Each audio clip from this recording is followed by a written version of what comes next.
Hey, this is Calvert Parker. You're listening to the Unbelievers podcast. There were several groups. One of the principal ones was the reptilians from the Orion complex. Without any exaggeration, it was like being on fire inside. Rats were eating you up inside. This stuff was in my mouth. It felt like it was 500 degrees. It was unbelievably hot. My first question would be, were you a member of the Church of Satan, a card-carrying member of the Church of Satan? I don't understand. There's always an argument for everything, you know? Just because somebody can fake something doesn't necessarily mean it's war, and we found a life form.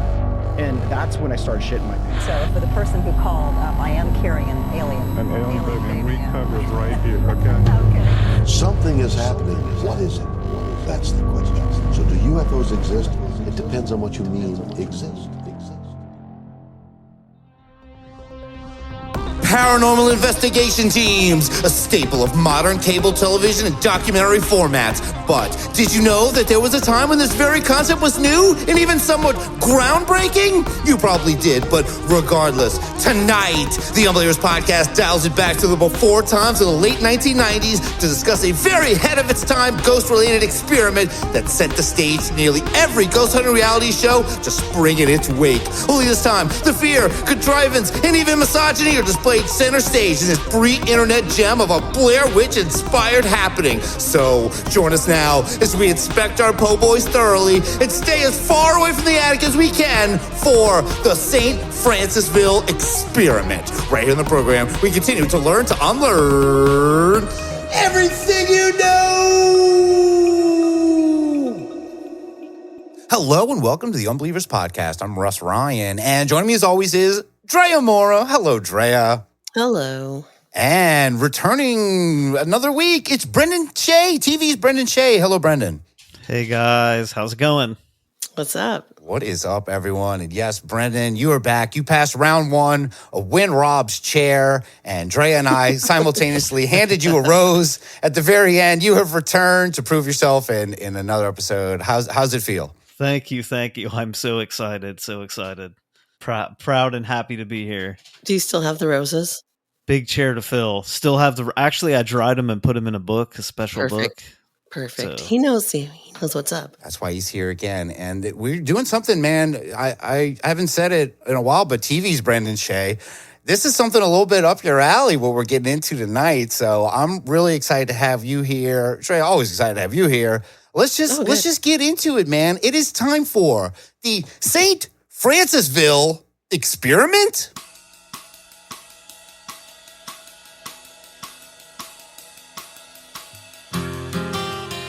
There was a well-known quartermaster man. He was the king. He could do anything. The St. Francis damn disaster man thought she was alright until around midnight, because that water seeks her own. She had a desire to flow. She was looking for somewhere to go. She was a slave to the great metropolis. She was feeling... Oh, yeah. So Jeepers. That's the Catholics. Great song. I don't want to stop, but I have to, because now I am ready to discuss our topic for tonight, which is from the paranormal and ghost hunting genre, a fun genre. We all appreciate it, right? Oh, yes. Like our favorite. I mean, it's my favorite.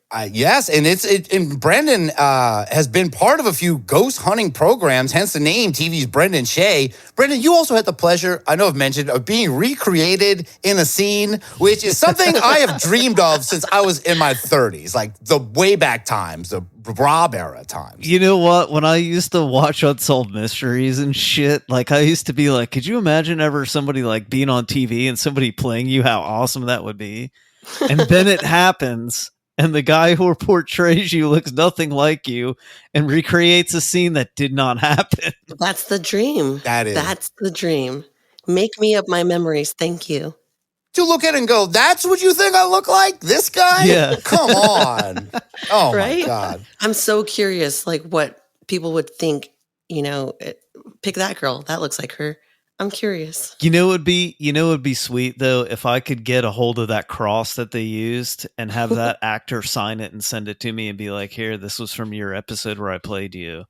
And then you sign it and send it back to him, and he's like, "Sweet, I got it." Or just auction that shit off or something. All right, Forever we'll put it up. Pin-Pals. We'll do it. I'll definitely be bidding. But so yes, I always want to be reenacted, but because I don't know why we're talking about the way back, but this story tonight, it comes from the way back, the year 1999. Because tonight we are covering a documentary titled The St. Francisville Experiment. I would say exciting, but what does that mean? Where is St. Francisville? Why did Russ ask us to watch this? These questions will be answered for the most part very soon, but I'm going to give you now. This is the official description of the documentary, The St. Francisville Experiment.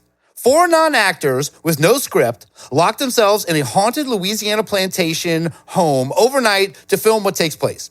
The LaLaurie plantation, site of grisly murders, comes alive before their camera lenses, and they experience a night more terrifying and incredible than they could have ever imagined. And just from that description, you can probably hear this documentary was very ahead of its time. It predates pretty much all of these mainstream paranormal investigation shows. Because think about it, this is 1999. Ghost Hunters starts in 2004. Ghost Adventures, 2008. And the only other show that's kind of even close to this from around that time was MTV's Fear. Do you guys remember that show? Yes. Actually, I really loved that show. Wasn't that Linda Blair? I don't know. I haven't gotten too deep in it, but I remember the premise of the show. Yeah, she might be the host. Pretty sure it was. The premise of the show was that they took inexperienced people and put them in scary, spooky, paranormal locations. But what we're doing tonight, this kind of predates it in a strange way, the St. Francisville Experiment. So let's just get into it. We'll get some of these questions answered. The program starts off with the following text in a very spooky exorcist-type font. So buckle up when you see that exorcist font.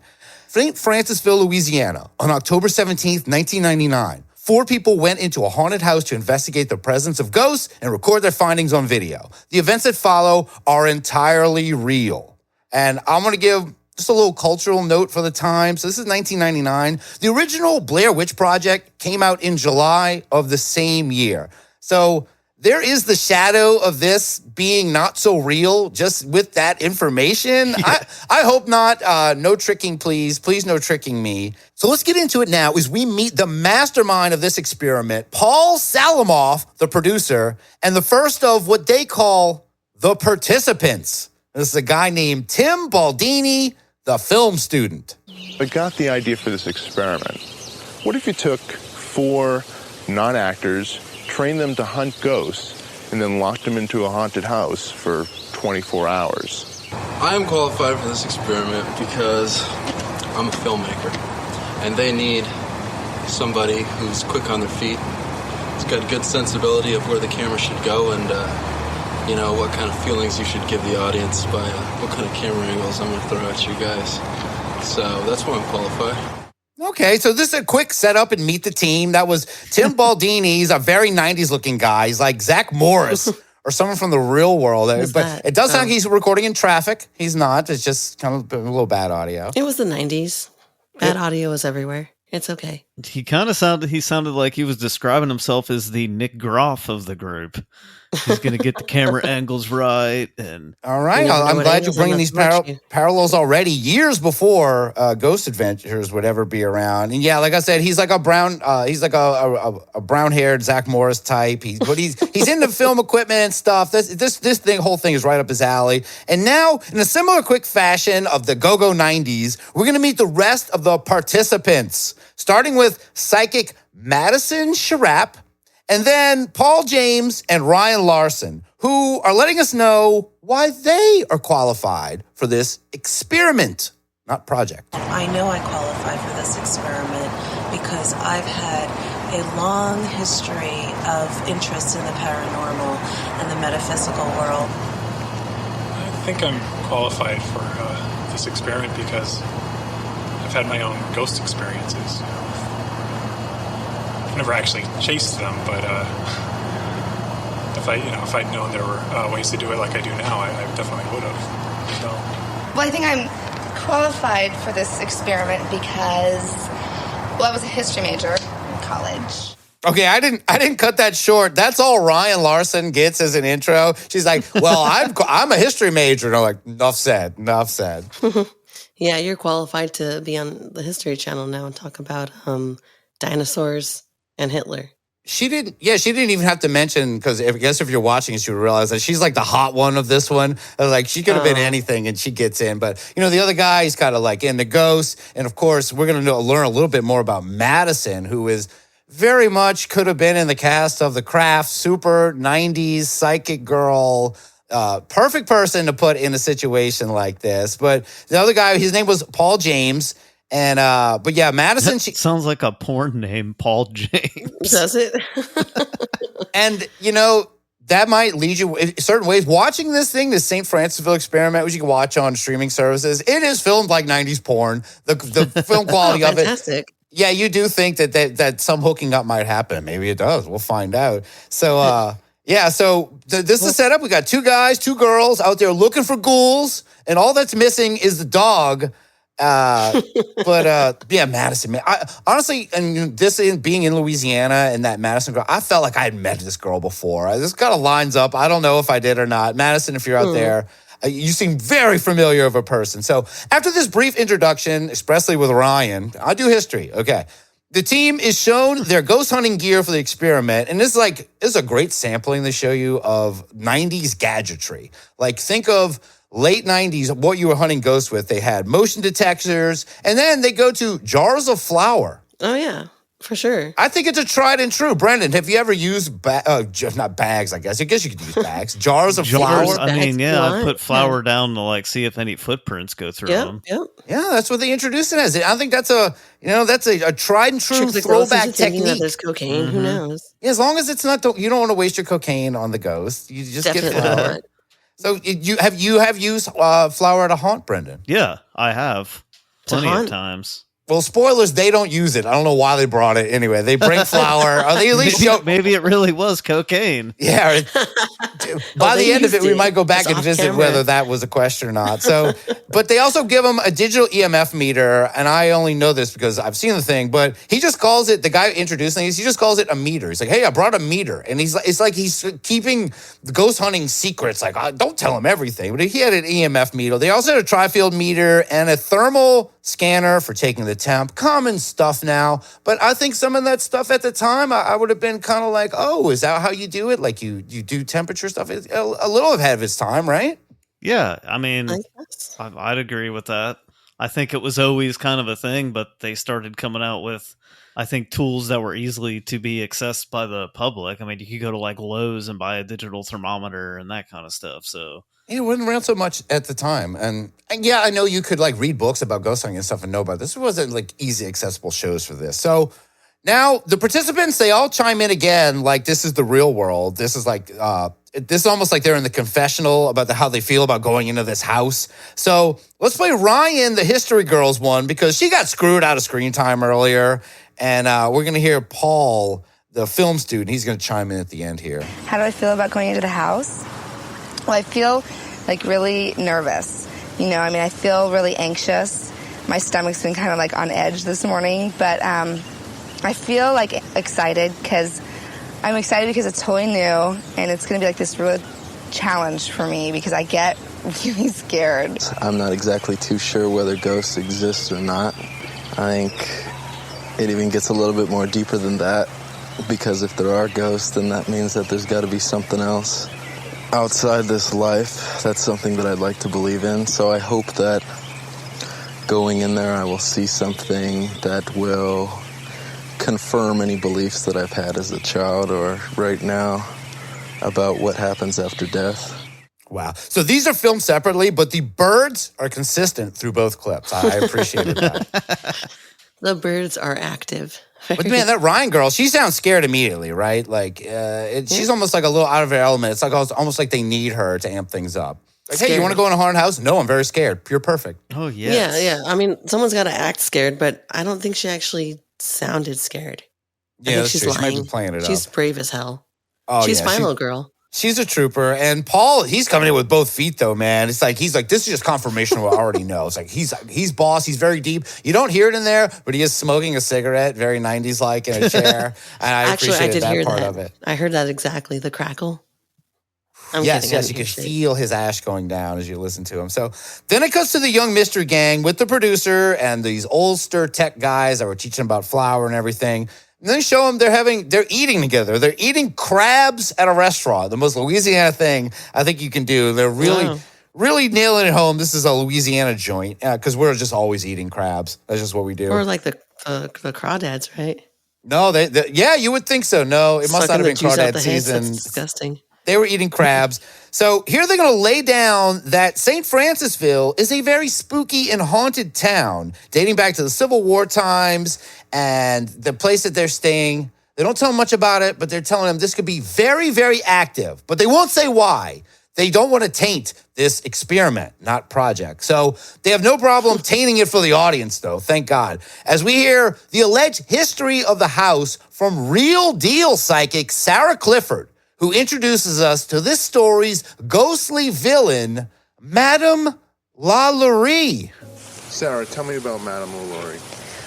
Well, Madame was the creme de la creme of New Orleans aristocracy. She lived on Royal Street, the most modern house in all of New Orleans, first one with gas lighting, with her third husband, Dr. LaLaurie, and her 2 daughters from previous marriages. Well, one night, Madame was having a Mardi Gras ball, and she once again excused herself from the room, left. People heard muffled sounds and things like that. Madame came back and was very excited. Shortly thereafter, a fire broke out in the kitchen. Well, as it turns out, when the fire department arrived, there was an aged slave in the kitchen, and she had deliberately set fire to the house rather than continuing to live in the conditions that she was living in. She was chained to the wall, no more than 2 foot of chain. For over a year, she had been chained there. She couldn't leave the kitchen. All she did was cook, and sleep on the kitchen floor. So she deliberately set fire to the kitchen, hoping to escape. Whoa. This is coming in at an 11 on the tragic death tale. Someone chained to a stove and forced to cook? I mean, you can relate, right, Russ? I want to say I enjoy cooking, and this sounds like a nightmare to me. This is a real nightmare. That'd be a nightmare for me. Just set for the sure. kitchen on fire. Fuck it. Yeah, you got to take yourself out. And look, I want to, for the benefit of any mental images anyone might be having, I thought she said an Asian slave was chained. She said, I had to listen back. She said an aged slave. So this was an older woman chained to a stove for years. This is terrible. I hate that she had to sleep next to the stove and cook for a Mardi Gras ball. I mean, imagine if it was like double that. What if it was an aged Asian slave? This is terrible, dude. I don't like this. No, it's awful. Like I said, this is an 11 on the tragedies. We're not used to covering this, but it gets even worse once the old-timey fire brigade shows up. When the fire department saw this, it piqued their interest about Madame. They'd always heard the rumors, but they never really knew if it was true. So with the excuse of looking for burning embers, they searched the house room by room. And this was a 40-room mansion. It was tremendous, 3 floors. It was half of a square block. It was a beautiful house. So they searched room by room, painstakingly looking under every piece of furniture and every closet, looking for anything that would validate the rumors about Madame.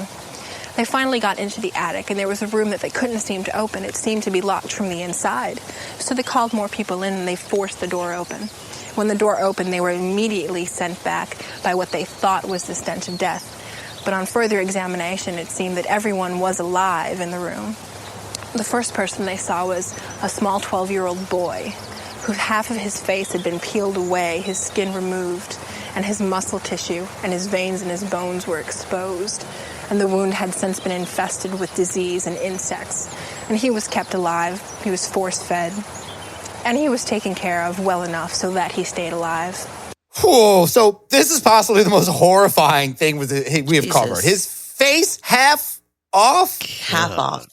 That's 50%, dude. That's a pretty good deal. But that sounds really, really painful and mean.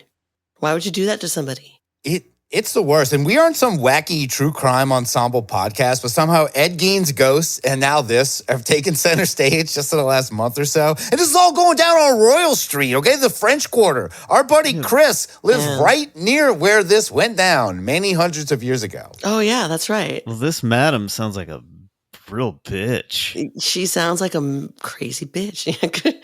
Very, very acute assessment, Brendan. I agree. This is his 100%. complete horror show, absolute horror show. But that is sadly only the beginning of the horrors, as Sarah Clifford has more shock in store. Another woman, they believe his mother, was forced into a cage no bigger than that, the size of a medium dog, so that all of her joints were broken when she was forced into the cage. When they took her out, her joints had reset at obscene angles, so she looked more like a crab than a human. There was a gentleman tied down to a table. It appeared that Madame attempted to perform a castration on him. Not a simple castration, though. It looked more like an early attempt at a sex change operation. Boy, you said it, Brendan. This Madame LaLaurie, she sounds like a real jerk. Yeah, a real jerk. Play with my parts. Yeah, not nice. She's Well, not when you hear very this, nice. It sounds like something right out of American Horror Story, and you would be correct because it actually is. Kathy Bates plays Delphine LaLaurie in season 3 of American Horror Story, Coven, and she's also doing many sick things like this. But it is based on a real person, and this experiment is somehow also based on this person, which is a great excuse to talk about Madame LaLaurie. So A great excuse to talk about this horrible, I don't need an horrible excuse. things. I need a fun way to get into it because this is a wacky show, and this is how we get into it. So fun. Maybe this is why they were eating crabs earlier in honor of the lady. What? They put that lady. They said that lady came out looking like a crab. Some dark Like shit. her joints were all backwards like a crab. Yeah, let's have some seafood before we talk about this dark, morbid shit. That'll make it all better. He pictures this lady crawling around at your table and everything. Like, we really want to put the mental image in there of all the things. I don't know about that one. I know this is all legend, but it's like maybe you could take off half someone's face. I don't think it is, dude. I don't think it is legend. I think that this person was really that evil. How do you even come up with that? That's like Game of Thrones, Bolton kind of stuff. Like, we're going to make them go in this cage and break all their bones and then crawl out and reset. And we have to feed them and change them and stuff. You know, think about like the binding crab feet. people. Yeah, crab people.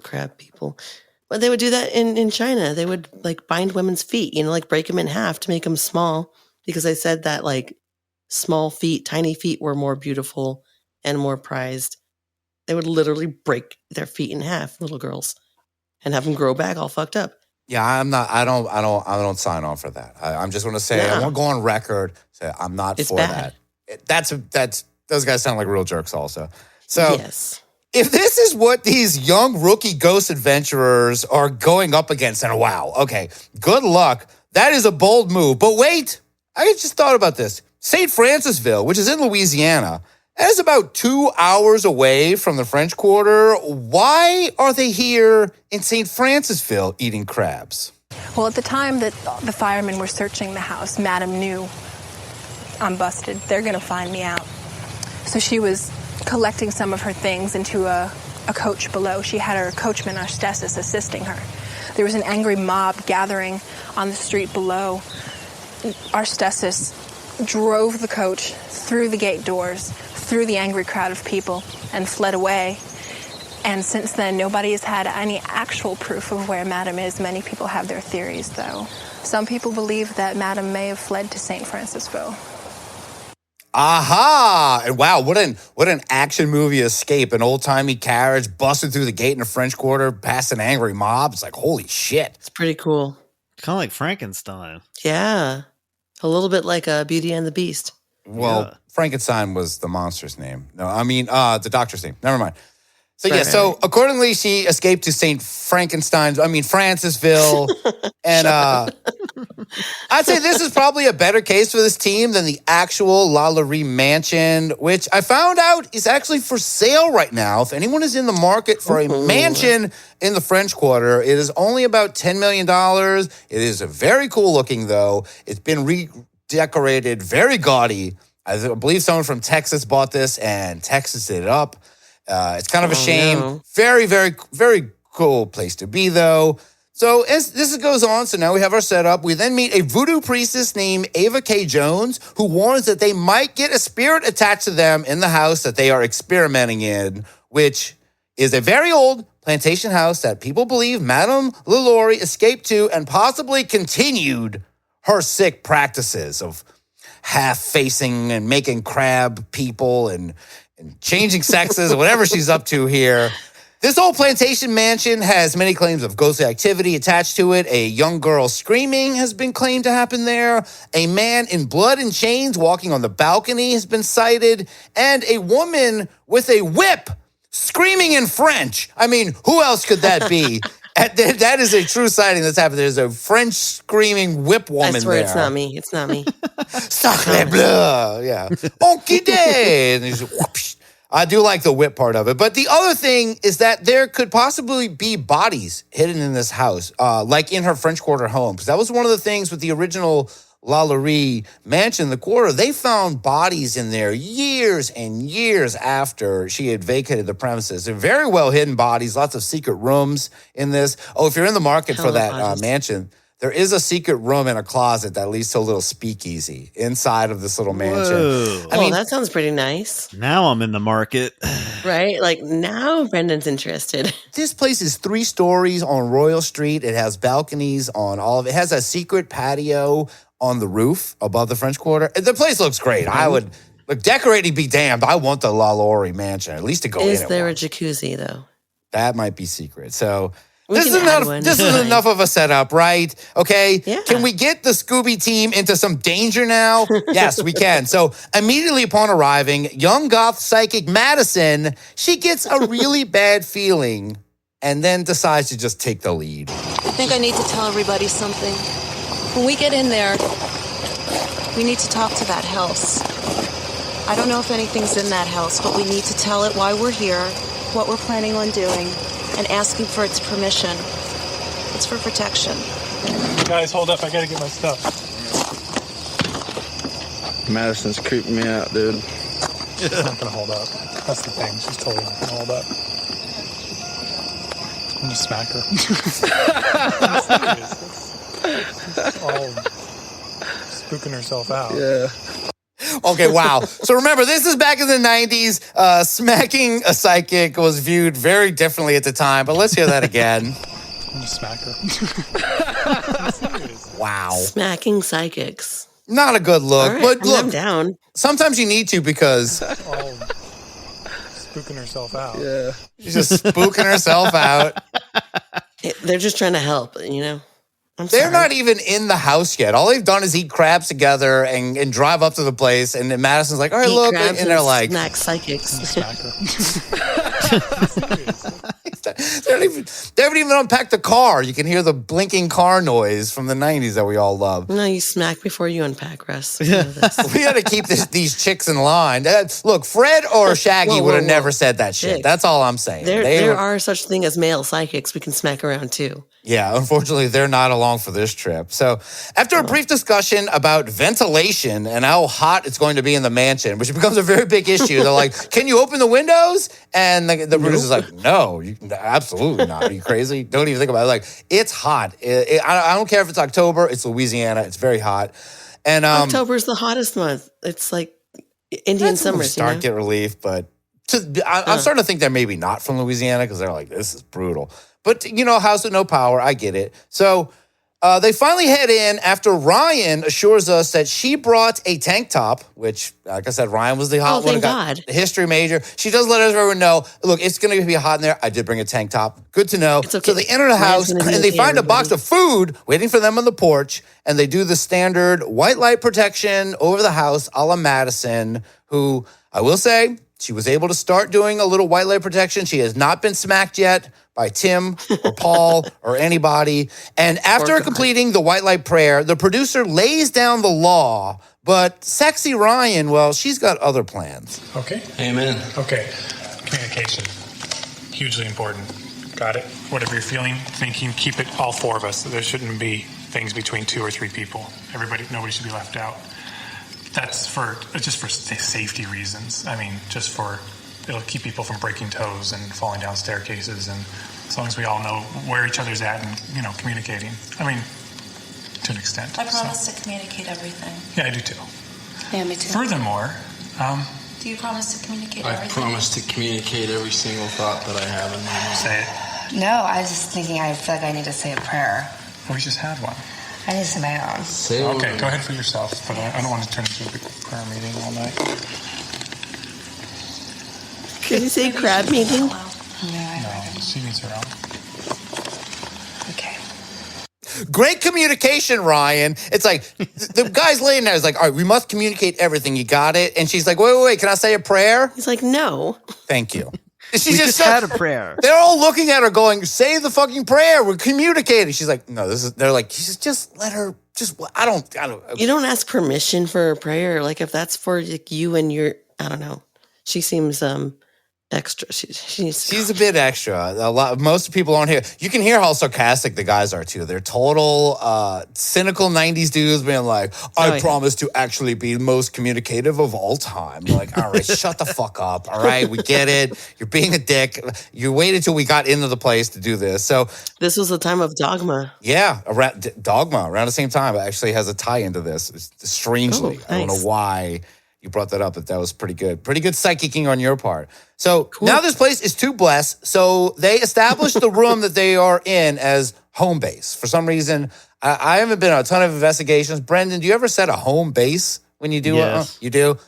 Yeah. So the first room they walk in, they're like, well, I guess this is home base. Good enough. So I'm curious though, Brendan, what would you usually call home base? Like the first room that you set in? I mean, sometimes you go to places and they have like an area set aside just for that. Or, I mean, if you're in like a smaller place, it's just the most furthest away from where you're investigating. Oh, okay. That's interesting. Or if it's too small, you just go outside. I'm thinking home so base it's more be the about car. convenience than like home the base could be the spiritual car connection. or a tent outside. Or Okay. Cool. I've always been curious about that. Thank you. You're welcome. Yeah, it's like hide and seek rules. This is home base. They have it set up. Sure. So, but they set even more ground rules. They make a team leader, and stupidly, someone suggests they Rochambeau for it. Like I said, these are 90s dudes. Someone actually does say, let's Rochambeau for it. Completely, whatever. A lot of rules are set, though. The producer, Tim, he puts them to work taking room temps and other just menial ghost hunting work. And then they also decide to name the rooms. I don't know if this is the thing to name the rooms. They call the rooms Woodpecker, Dove, and then Dining Room. It's like there's no like rhyme or reason in naming these rooms. And we get kind of our first experience. If anything ghostly happens, Madison hears men talking in her ear and not any of the guys on here. And they start having problems. Something actually happens, but they didn't have the camera on. So Madison just starts berating them about it, having no idea how close this is. I'm gonna smack her. She had no idea they were already talking about smacking her, but Madison. They kind of called it. She is bragging in the beginning. Madison is having all sorts of spirit communication and touching happening to her, but no one cares. They don't have their meters, so it might as well just have not happened. So things start to amp up, though, when Ryan thinks something touches her breasts and a very distinct smell enters the room. What are you feeling? Say it. It's like an earthquake. That was my boots. Okay, I'm not Okay, I was freaking out on every little thing that I told you guys. I love you, ghosts. Guys, smell it. It smells like oldness. Really? Let me smell it. Let me smell, you guys. Now you can smell me. It does, you guys. It totally does. Shake, you're okay. It's an old man. I know, isn't it? The same one that said Madison's name. No, it wasn't an old man that said my name. It's the smell of an old guy, isn't it? Yep. No, but the guy who said my name sounded very young. No, he didn't. It was an old man smell. And like, how do you scientifically document that? Especially after her boobs were shook like that? I don't know. It sounds fucked up, dude. This sounds really, really fucked up. Is that what that sound was on the floor? Was it her boobs being It was the sound of her areolas, yes. Is that what she said, that word, right? Let me smell it. Let me smell, you guys. So that, listen how close, and this is a little bit of a throwback, but listen how great these two go together. Let me smell it. Let me smell, you guys. Smell it. Smell it. It's so good. Yes. Oh, man. Yeah. That's and true. Yeah, but I do like that Madison is like an old dude. Yuck, no way. There wasn't an old dude that said my name. He was young and hot, hotter than you guys. All right. And he just said, Let me smell it. Let me smell you guys. Smell it. Thank you. I have to say though, like this is it's making me feel very uncomfortable. But she sounds like really comfortable. It is, and this is, I mean, the connotation of being LaLaurie associated, this weird mansion, these people who have no experience doing this. Very fun thing to put together. So then they head upstairs and they name a new room because they like naming rooms. They call this room the girl room. And as I mentioned, there's not much of a theme going on. They made a woodpecker room, a dove room, dining room, girls' room. It's like all kind of things are going on according to Madison. It sounds pretty basic, It's getting pretty roomy in there. This one has girls in it, I guess. They're making them confusing. And every room they go in, though, Madison has something happen. But as soon as they happen and the camera goes on, they stop. It's very inconvenient for her. And one guy won't stop saying, I love all the ghosts. Now, I heard in that last clip, one guy said, I love the ghosts. One guy in this group will not he thinks that is the ultimate defense against ghosts. He just walks in everyone goes, I love all the ghosts. By the way, has that ever worked for anyone? Yes. Or I don't know if you're asking a real question. I am asking. Is that like yes.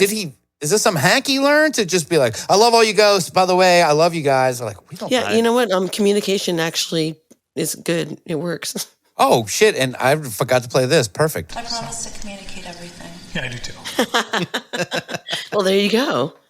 Good job. So then they head upstairs. They name the new room, but then things finally get more interesting once they go in the attic, and everyone gets very on edge. Ooh. Unfortunately, this entire team are scaredy cats. They reiterate their love of this ghost, and they quickly exit the scary room that is now called the attic. Very original name. It really spirals into chaos after they leave the attic, and let's hear the aftermath of the attic with Psychic Madison claiming it's all happening just because of her. You jumped like a bitch. You missed it. I don't know. Whenever the cameras are on, that's what happened. It happened. The camera wasn't working. No, the camera caught it. I had it. What fell? What fell? Didn't. Listen, do you understand? I think it's me. I think when I go into a room, something happens. I don't know. No, you weren't in the kitchen. You weren't in there for that. The chair. Wait, they don't know what happened. A chair like that flew across the room. What? It didn't fly across the room. It fucking did what? too. It lifted up and it tossed itself over. No, it didn't. It moved 6 feet. I saw it. Yeah, it's on film. We'll see it. Yeah, idiot. It didn't fly across the room. It lifted itself up and traveled quaintly across the room. I don't know, big difference. What? Dude, honestly, she sounds like a female Zach Baggins. I wasn't going to say it, but I will. I think she knows, and I know I've sent you guys pictures of the participants involved. You can pick Madison out immediately, the goth girl in the group, and she, almost out of necessity, early on, she has to take this and be like, I'm feeling everything. Everything's happening to me. And poor Ryan girl is just like getting lost in all this. But there was a good... you mean Nick Groff? Or sorry, that's the Aaron, right? You jumped like a bitch. That's the Shaggy of the group. It's like, we have two dudes here to just lift stuff and make little quips like, you jumped like a bitch. That's a good sound clip. That's what a great observation. Yeah, you jumped like a bitch. It was so clippable. I love this thing so much. So now it's all about Madison, and Madison believes that she is the focus of the activity and decides to say another prayer before entering the attic again. Unfortunately, she's a little flustered. Because it worked so well before. She's a little flustered saying the second prayer because things are getting weird, and it comes out like this. No, I want to do this now. I asked for, and it's from a sister. I asked for, and I placed the complete protection of the fiery white light over myself, Madison, Ryan, Paul, and Tim. All around me, this house, this attic, this staircase, the fiery red light, the fiery white light with the indigo. I can't even talk. I'm so. Everyone I come in contact with at this hour to expel, repel, and reject everything harmful, negative, or evil. I should have had this memorized. Yeah. And I give thanks for this complete protection. Let's go. I'll do it better later. Rub-a-dub-dub, thanks for the grub, yada yada, don't get me. That's the best protection ever. Indigo. I can't even talk. I'm so. She tries to say indigo. She says the indigo lights. I thought I heard something completely different, but good. I'm not going to repeat what I thought I heard. No, don't. And she also she had her little white light prayer protection written down, and she gets so flushed. She even mentions it. She's reading it, and I'm looking at it on the thing, and there's blanks where she's supposed to say the names of everyone in the group. She says her own name. She's like, "Please help Madison." It's like, you're Madison. What are you talking about? like me? No, I mean that was the ultimate protection prayer because such she a said, Zach move. She said, it's okay. I'll do it better later. After we're already possessed. I'll do it better. I'll include your names later, like when I can care about you or remember your names. Because who are you? It's like at the end of Monster Squad where they're trying to get someone to read that thing over and over, and they're fucking it up and getting it wrong. I thought these prayers meant something. I thought it were supposed to be actual prayers. But that's how you know sometimes. I don't think it's the case in this situation, but every now and then, things are really messed up when you can't even recite a simple prayer that you know and you've recited a million times before. And she's also reading it. In the way, She's also reading it and going. Fiery white light with the indigo. Yeah, she's being possessed. I can't even talk. I'm sorry. Dingoes? I just can't even talk. She could be possessed already. By herself. You never know. Like, oh, bullshit. She's possessing herself.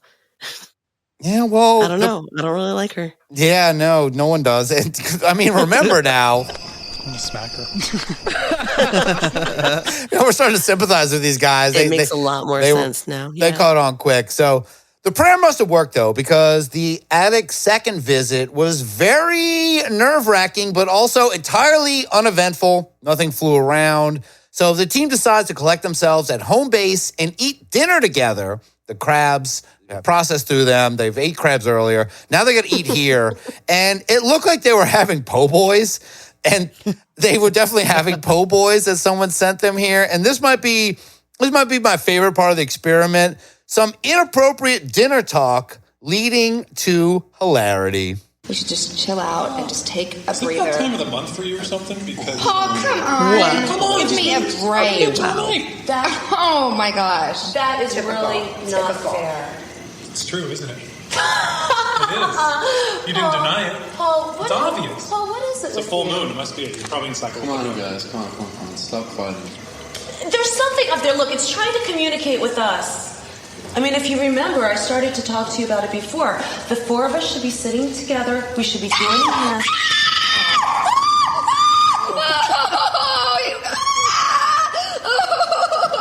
There was a bug in my mouth. Oh my god. I'm gonna be sick. Paul, will you kill it, Paul? It's dead. You bit it. No, it's not. No, there's stuff coming out of it. You bit it. You ate it, I hate it here. I'm sorry, Ryan. Damn.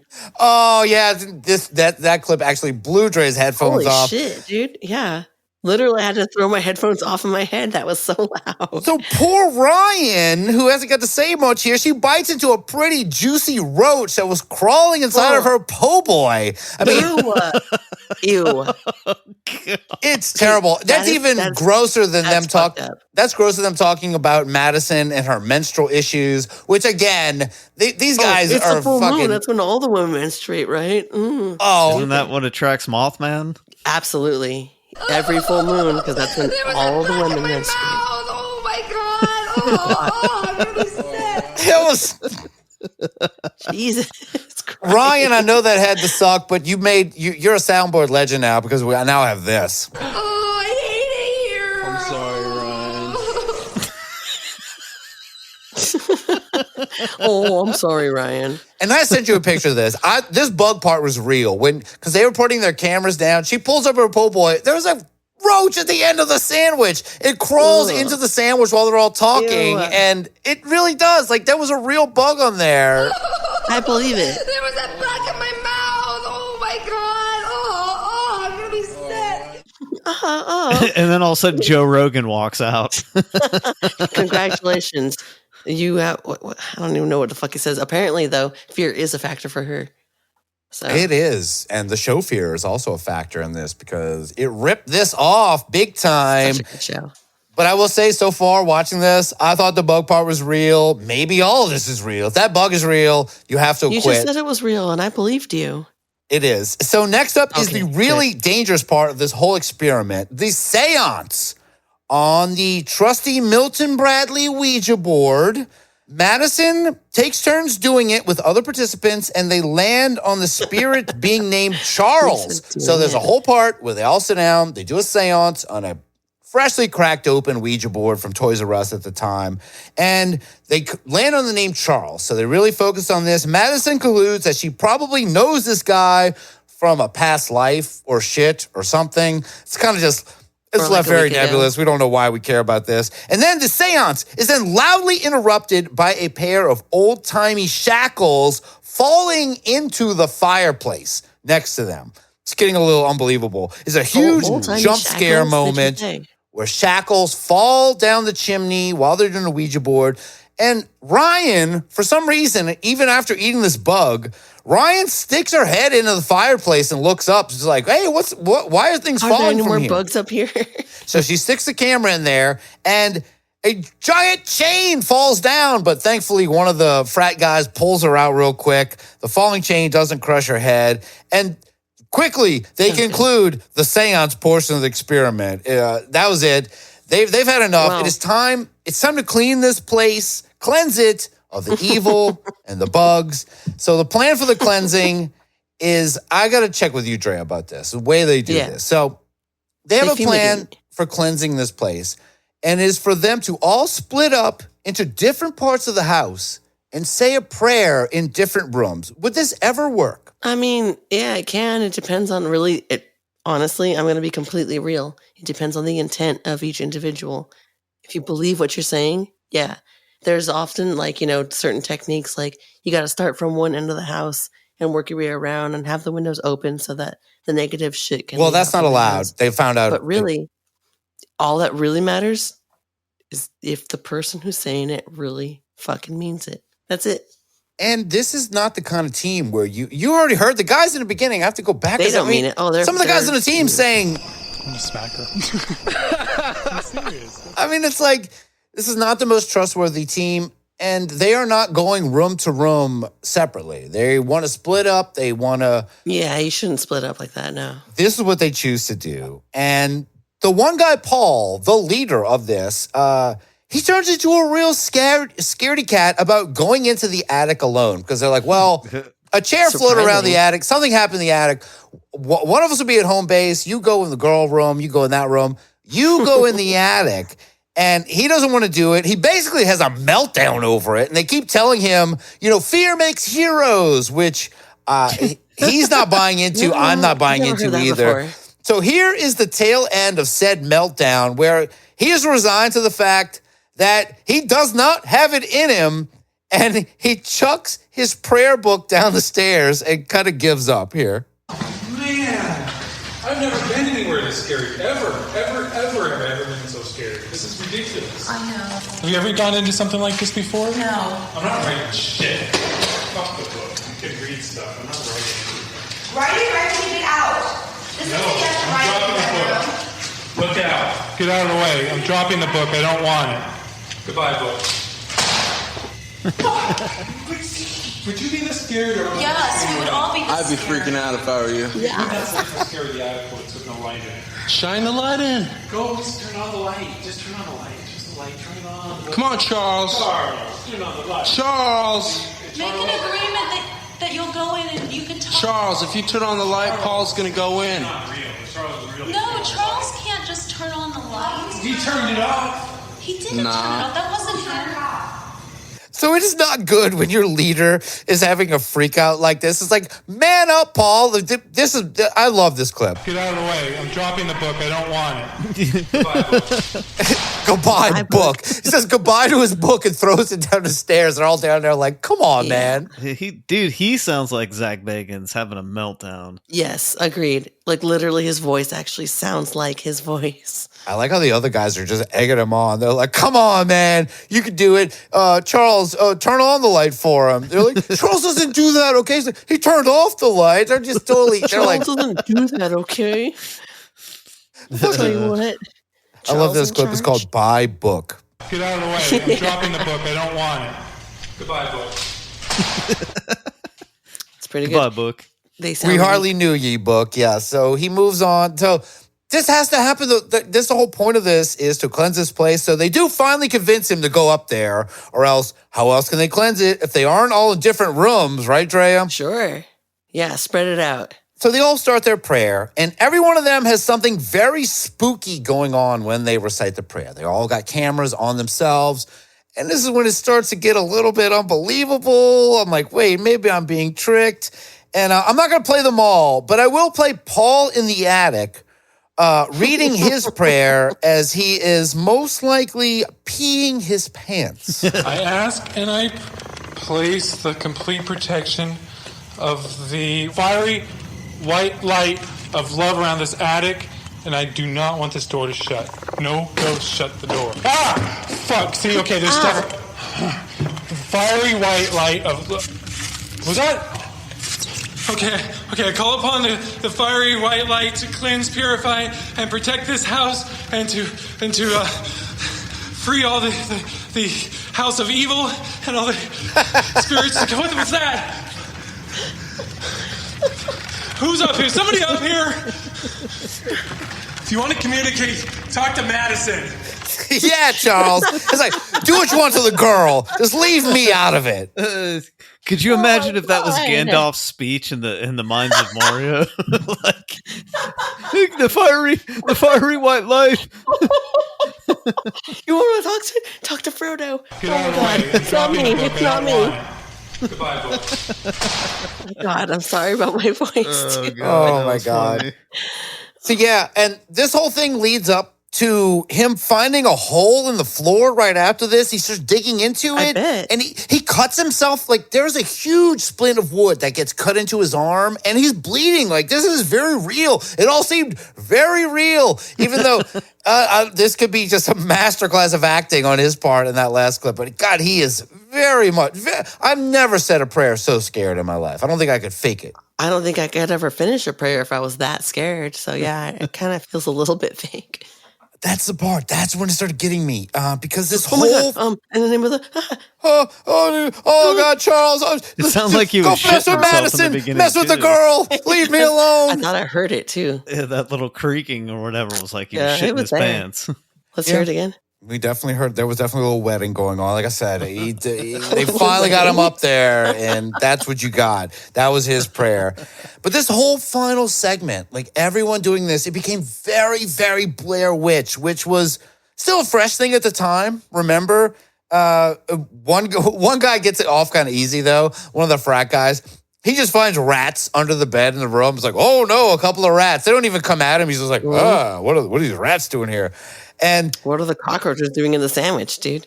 I mean, we've already gotten bugs. Yeah, we've gotten bugs in the sandwich. We've got that. Oh, I hate it here. I'm sorry, Ryan. You had to eat a bug. She really did, too. Extra protein. Calm down.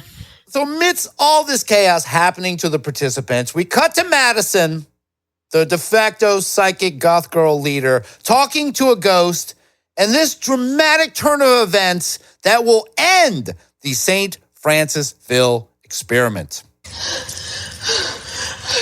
Oh my God. You're not Charles. You're the one who threw the chair. God. I know you were a victim of Madame LaLaurie, but that was a long time ago. You are free to go now. You need to leave and find peace on the other side.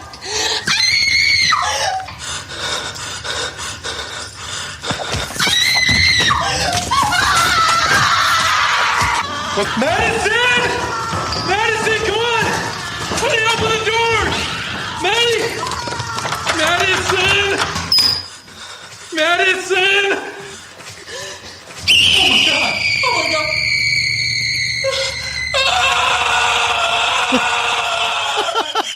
Holy shit. Man, so that guy screamed. That sounds just like the old sound clip right now. It does. It sounds exactly like I'm going to play the new one. Now listen. Now here's the old one. Now I'm going to play them at the same time.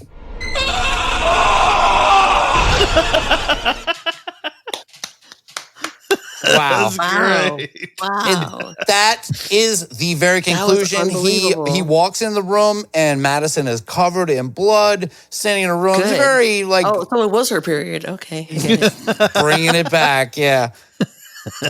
I'm sorry. Let me guess. The secret scene at the end after the credits was Mothman flying down too. No, the elevator doors open. You know. I'm sorry. No, it's a bad fine. joke, but I didn't start it. And one thing you should notice, though, in that clip, I like how Madame LaLaurie comes up for the first time ever brought up by any of them. I thought they went in there not knowing any knowledge of anything. Why is she talking about, we know Madame LaLaurie tortured you. Yeah, they said, we're not going to tell these people what this house is. How did you bring that up at the end? Anyway. She's psychic. There you go. See, Brendan's got the answers.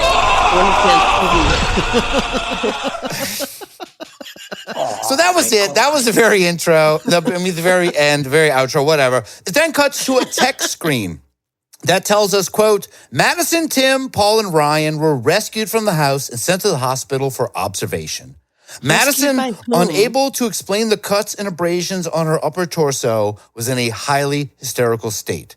The doctors determined her wounds to be self-inflicted, despite the fact that many of the scratches were found on her back. Oh no, because nobody can reach their own back. Finn. She could if she was a crab person. Crab people. Oh. And that was it. That's how this thing closed out. You don't get it, man. And it's like, I admit, this is one of those ones that stuck on me. And I was like, was this all real? I mean, they had me in the beginning. Even the bug sandwich had me because that was a real bug on that po' boy. The end just made me realize that I, in fact, had been tricked again. That this was a clear Blair Witch Project ripoff, that this guy thought he might make $1 billion off of this thing, but he did basically invent ghost hunting television of the 2000s. With this, I don't know, man. That's a big claim. I don't know, man. The way they did it with the everyone holding the cameras, the equipment they used, the psychic leaning on. I give them props for it. I do give them props, and I know I mentioned earlier, and it was a format used by so many shows, but this documentary was so much like the MTV Fear series. It's almost as if Fear is just a blatant ripoff of this. You could say parallel thinking, but here's the description of Fear, quote, a crew of people are assembled to enter places of notoriety that are supposedly haunted from a violent history. If those people succeed in their mission, they win a big cash prize. Now, this is Fear without the cash prize. They got nothing out of doing this except... I hate it here. I'm sorry, Ryan. Ooh. Okay, no, here's the difference. The real difference is that MTV show Fear would have like families. So like a mom and a dad and a son and a daughter. Complete amateurs. And they would have like the cameras on their helmets. Very different than like these seasoned, Yeah, no, these people weren't seasoned, though, because they said they were all non-actors, amateurs. Way more hilarious. One girl just said she was a history major. What does that have to do with anything? Nothing. That was Ryan. She was the best of them all. I like the one who brought the extra shirt. She had a tank top and There was a bug in my mouth. Oh my god. I'm gonna be sick. Like that's the worst thing you put in your mouth. Shut up. Yeah. I'm sorry. That was me. And you gotta give it up to the Beavis and Butthead dudes who were there, just having a good time the whole time, egging everybody on. Not really. I mean, we don't like when they say this, but it is funny. I'm gonna smack her. Spooking herself out. Yeah. It's like, yeah. It's funny because those are the guys that are going to be wetting their pants too when they get scared. Oh, they were fine. They were egging that guy on to completely fill his pants by the end, which I appreciate. Totally kill his pants. Yeah. I appreciate it very much. But I will say the participants are fine now, though. Paul, the producer, went on to have a very successful career in Hollywood. He produced a little thing called The Adaptation, and he was one of the producers of Dogma, Drea, which you mentioned earlier. Yes. The guy who was too scared to go in the attic did some work on Dogma. The guy Tim in this, he is now a videographer on many projects. And the girls, they're out there. They're doing their thing. They didn't have super successful Hollywood careers. We don't know. They're still out there, though. So I'm going to ask you, before we get out of this, any final thoughts on this experiment, Brendan? I love these type of experiments. They're so fun. and I've been part of some silly things like that myself. It's a real throwback, though, man. Like, you can it is a really real feel throwback. that, you couldn't kind of get away with one of these at the time now. No. And Drea, I want to know how you feel about this. Be honest. Tell me your feelings on the St. Francisville Experiment. The fact that they took a LaLaurie story, but like moved it 2 hours away, and maybe her ghost was there, maybe not.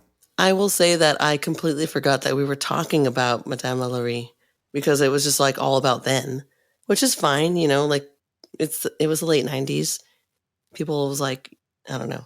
I forgot like what we were even talking about. Like the story wasn't about Madame LaLaurie anymore. It's the weirdest setup. They're like, we're going to talk about the LaLaurie mansion, the quarter, and then she escaped. She might have gone to this place. She might not have. We don't know. But at the very end, they're like, all right, LaLaurie, we're sorry. I think the chains falling down the fireplace were supposed to be something. I wish they would have seen a French-speaking, whip-wielding ghost by the end of it. Yes. That would have been a great they payoff. Weren't quite, they didn't know how to drive the point home and make the most money that they could have.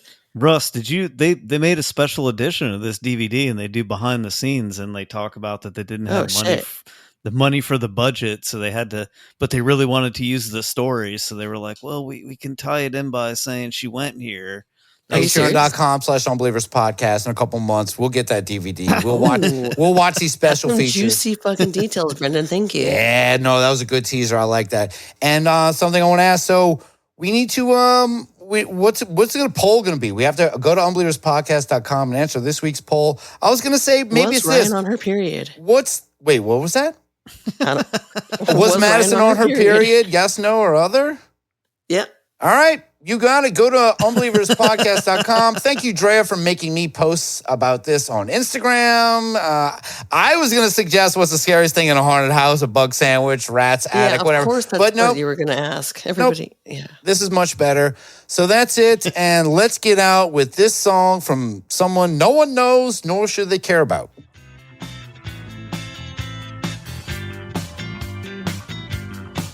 In a mansion of New Orleans, which are gigantic chandeliers, there happen stories which were not for faint of heart. With Delphine, who chained her serfs and did other hide the things. It took time that neighbors saw her grisly hurts.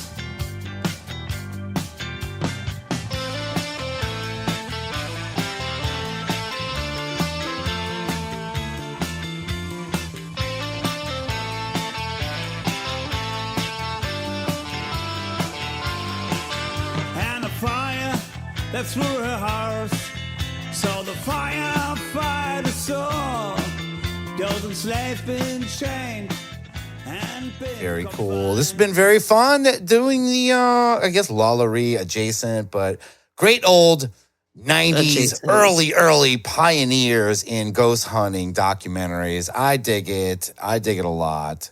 It was fun. It was pretty funny. I missed it. Yeah, it felt very nostalgic, which I appreciate. I did too. I'm very happy that this thing exists. Please check out the St. Francisville Experiment, at least through our lands. I think it was a lot of fun. But we're not doing any mails. If you want to send us a voicemail, please send it 469-420-0114 or send us emails. But we got one more thing before we go. Drea, what's our third favorite segment? I don't know. Oh, is it poll results?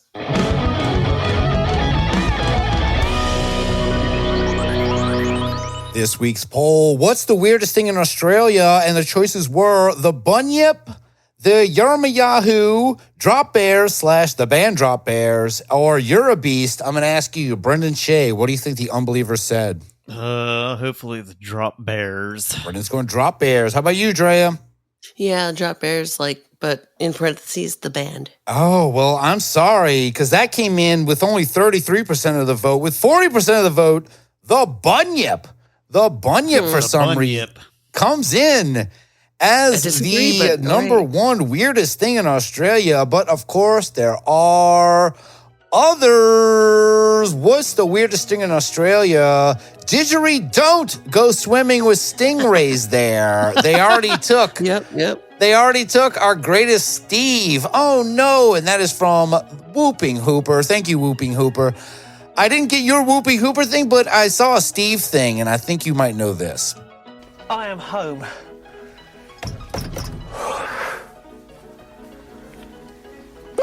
What? This is the wrong Steve. That's Steve Feltham. Yeah, That's an old school clip, but remember his yelp? Remember this? No. Is that a Steve thing? I don't remember that at all. That's Steve Feltham, the Loch Ness Oh. guy. I got him a little confused with Down Under Steve. Or thank you so much, Whooping Hooper. What's the weirdest thing in Australia? How can a bear drop if it's down under? Shouldn't it be in an up-over position? From Ramadus. Good point. That's two good ones right in a row. Yes. Good one, Ramadus. Thank you so much. What's the weirdest thing in Australia? My old dad. Signed, scared of my dad guy. just his old dad this week. Very low So effort. now we know that his dad is Australian. It is. Like, we're getting clues on who scared of my dad guy might be. Thank you so much. I don't know what I can give him for that. Maybe. I got to be the first fairy godmother. Thank you so much, scared of All my right. dad guy. What's the weirdest thing in Australia? All those Aussie cryptids are weird, and Mel's wombat rescue is weirder. But Margot Robbie can yar my Yahoo? Hashtag very large straight on hard on. Signed. Corrupted Mask. All right, Yeah, Corrupted I'm not Mask. You always surprised. want to hear it. Here you go. Not For surprised. Margot Robbie especially. A very large, straight-on, hard-on. Thank you, Corrupted Mask. What's the weirdest thing in Australia? I wanted to say the fairy penguin, but I have to go with the living cryptid, the platypus. I mean, just look at that mouth. Is that Carol? I don't know who this is from. Unbelievable Penguin. Thank you so much. I have that, but I've got your clip. But if you remember, Drea, do you remember when we did a soundboard competition where people would emulate the soundboard? Yes, actually. Well, I have do. this. Listen. Look at that mouth. That is from that's Unbeliever Brad doing the. Look at that mouth. And sorry, Rob's not here, but that's the Brad. best I could find for the That's mouth pretty thing. fucking But that's the best you could find for the mouth thing. Well, good news though. I got this. That's not a bad award. There was a bug in my mouth. Okay, that one's pretty good. You got a new mouth clip. So there you go. Hopefully she's having a great time. That's the best one. Look at that mouth. I don't know. That's pretty good too. Thank you, Unbelievable Penguin. What's the weirdest thing in Australia? The most unbelievable thing I heard on this episode was all the Yanks trying to pronounce places in Australia. That is from Cunta Weak Guy. All right, Cunta Weak Guy. We get it. I'm Look, pretty we sure I tried. didn't try to pronounce shit. All right. Tell your story walking, Cunta Weak Guy. Thanks so much. And, finally, what's the weirdest thing in Australia? Me! And I don't even live in Australia. What happened? A lot of Carol? what happened going on here. But here you go. I miss Carol. What happened? I don't know. No, that was actually Destined Star. And I think there was not a lot to choose from this week. I think it's because we have been pumping out episodes and people are used to the poll will be up for a month. It's probably not going to be up for a month. When the episode comes out, you click unbelieverspodcast.com link and the poll will be up there. There's actually a couple of Alien Love Fest 2 poll results that came in. I'm not going to read them. I'm tempted to. They're very good, but I'm sorry. Once you miss a cutoff, that's it. But there was some good ones tonight, even though it was a brief one. I did how can a bear drop if it's down under? Shouldn't it be an up-over position? Ramadus. Scared my dad guy came in with my old dad. Drea Mora, was anything that stood out to you? Those were the ones that stood out to me, actually, sir. Yes. Ramadus, scared of my dad guy. The platypus one was good. The platypus one was very good. That was, there's not even that many. How am I not finding it? What do you mean you might not find it? Shut up. Which one is it? The platypus one. I did like Corrupted Mask, though. All those Aussie cryptids are weird, and Mel's Wombat Rescue is weirder. But Margot Robbie can yar my Yahoo. Corrupted Mask, thank you so much. All right, how about you, Brandon? What stood out to you? What was the very first one? My very first one was Didgeridoo Don't Go Swimming with Stingrays there. They already took our greatest Steve. I like that one because I'm a bit of a, I'm a sucker for a good pun. Yeah. I'm a sucker for stingrays. And stingrays are definitely suckers for Steves. They say, and they see them, they get very excited. Let's do it. All right, I'm down with you guys. Let's do it. Well, congratulations with Didgeridoo. Don't go swimming with stingrays there. They already took our greatest Steve. Whooping Hooper, congratulations. You just won this week's poll results. All right, well, we've come to the end of the program, but before we go, Brendan Shay, do you have anything you would like to say or plug? Thanks for having me back, and go to Patreon, support the show.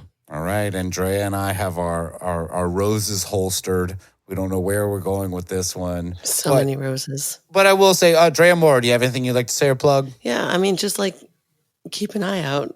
You never know when you're going to be walking upon someone's grave that's like haunted and shit. Like fucking Madame LaLaurie, I thought was for the longest time not a real person because she sounded so unreal. So be careful when you're out there in fucking New Orleans. It's terrible. Yeah, and if you're in New She's Orleans, evil. do not get tricked into getting into a small cage and breaking your bones. You'll be crab people, terrifying. Yeah, And I just want to plug Silk City Hot Sauce. Go check out the Psychic Bigfoot Hot Sauce. Go check that out. Go to patreon.com/Unbelievers Podcast. Support us. YouTube, Unbelievers Podcast on there. We'll be doing some live streams on there soon. We did a live stream recently with Rob Oakey talking about his experiences at Contact in the Desert. It was very, very fun to catch up with Rob about that. So go check it out. Follow us everywhere. Do all that stuff. And that's it. The Unbelievers Podcast host today were Drea Mora, Brendan Shay, and me, Russ Ryan. Our editor is Issa YZ. You can join our Patreon by going to patreon.com/Unbelievers Podcast for monthly bonus episodes and more. New one coming soon. It's the summer. We missed last month. We're getting there. I have it ready to go. You can follow the show on Twitter at Unbelievers Pod, Instagram at Unbelievers Podcast. Our Facebook group is the Unbelievable Podcast Network. You can check out our merch store at TeePublic. Our music advisor is Pandora3373. Our official composer and theme song creator is Unbeliever AA Ron, aka Aaron Schilb. Follow him on Instagram at the Aaron Schilb. Our official graphic designer and card maker who designed our logos, Raymond Orwell. Check out his work at Harley Warren Art on Twitter and HarleyWarren.com on the internet. Our official guardian of the benches at Kraken Stack. Our official alien bopper is Nunchuck Bob. And from Patreon, our official reptilian at the post office is Postal Patty. Our official extraterrestrial woman still waiting for hashtag rubbing heads at Trandus Crescent Moon. Our official Reverend Doctor of the podcast is the non-Newtonian Druid. Our official Big Island Paranormal Friendly Weatherman is Green Finhook. Our official procrastinator is Jeffrey Hartneriff. Our official Baby Yoda publicist is Pam Z. Our official unbeliever listening between the stations for a message from Art Bell is Scott E. That message might be coming soon. Our official unbeliever raising Puckwudgies is Joe Filler. Our official Madman is Unbeliever Adam. Our official unbelievers time traveler is Taylor Nelson. Our official ghost hunter is Emilio Childs. Ghost hunting in New England. Hubie Halloween on Netflix. All those things. Our official senior European correspondent is K Mill, the I Don't Know podcast. Our official paranormal art curator is Isis Haynes. Our official Rod is Rod, Our official unbelievers in need of titles are Mike Henry, Todd X, Liv Vicious, Sandra Devil Foles, Ramiro, Trash Baby, Adam Dvorak, Retro Josh. And this week's Unbeliever Focus is Unbeliever Jim from Patreon, who signed up before realizing that Rob Oakey was stepping away from the show. And they felt compelled to tell me. Oh, I hate it here. I'm sorry, Ryan. Yeah, sorry. Good night. No refunds. Goodbye. Get out of the way. I'm dropping the book. I don't want it. The end.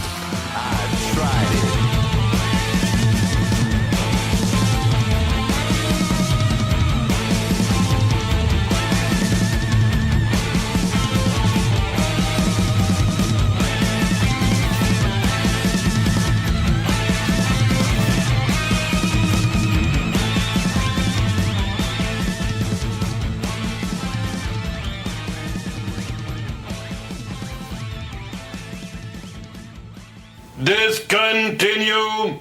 Discontinue!